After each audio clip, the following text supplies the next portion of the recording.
Hello again. We are back with the second of these videos about the process of creating this new show, Gulliver. At some point we'll come up with a snappier title for them, perhaps. Gulliver vlog.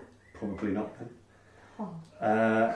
What we want to talk about this week is, so last time we showed you some of the drawings, some of Antonia's beautiful drawings of the set designs as we've been going along, and we finished with a drawing that would have looked very much, hopefully, like what we've got here. So this week we've started building some of the models and some of the prototypes to try and get these ideas kind of into 3 dimensions and just see what they look like.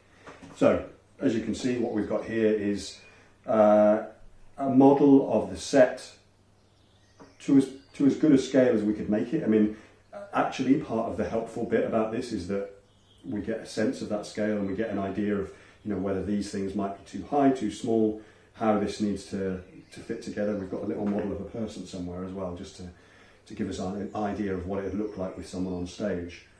It's all made of pizza boxes. Noel very carefully made it all out of pizza boxes. We like to use recycling whenever we can.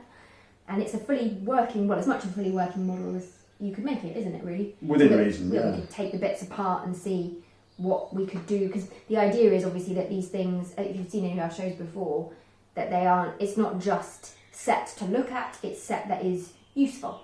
So we started to play around with pieces. So for example, we thought that maybe this bottom bit of the anchor might come apart.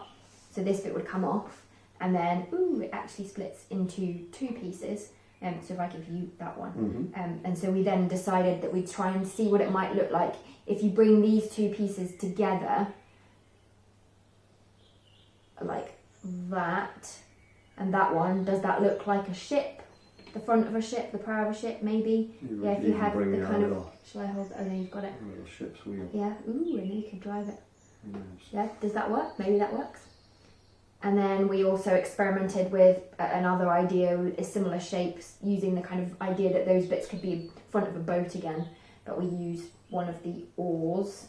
So these are supposed to be able to come off like this. In fact, having looked at the scale, we decided these bits were a bit big. They'll be a bit smaller, but then so you might be able to row your little rowing boat. So we had quite a fun morning, didn't we? Playing around with all of the pieces. Yeah, it was really interesting. It's really exciting as well because you start to be able to kind of visualise the whole thing. Then, it's an interesting moment to go from the point where you've been just drawing things without giving yourself any constraints about, you know, how you would build it or how it would even be possible to make something like that. To make that step from those kind of concept drawings to making something that physically works, and then being able to move things around and actually create different shapes and different looks and different parts of the story, it's actually really exciting because it starts to come to life and you start to be able to picture what it would actually be like on stage. We also started to look at some puppet designs. So we know that we need a puppet monkey at one point.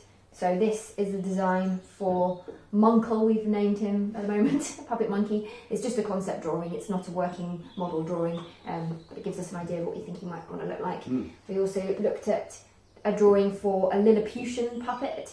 Obviously the Lilliputians are the little people, so that's him there. You can see maybe that he's got a sort of egg emblem in the middle. It's because they have this whole thing about which end they break their eggs.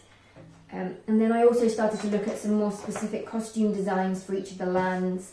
So this one is a design for a Laputan scholar. You can see I tried to sort of get a university gown kind of thing here, and then some random... This guy is actually Dr. Cobweb. Well, we nicknamed him that, didn't we? That's not in the character. I mean, in the book. And then this is a Brobdingnagian. And if you know the book, in Brobdingnag, everybody is a giant. So again, we wanted to get the sense that they're bigger. So I've given them these tall paper wigs and widened the shoulder with these kind of shoulder pad-like things. Give a sense of larger scale. Yeah.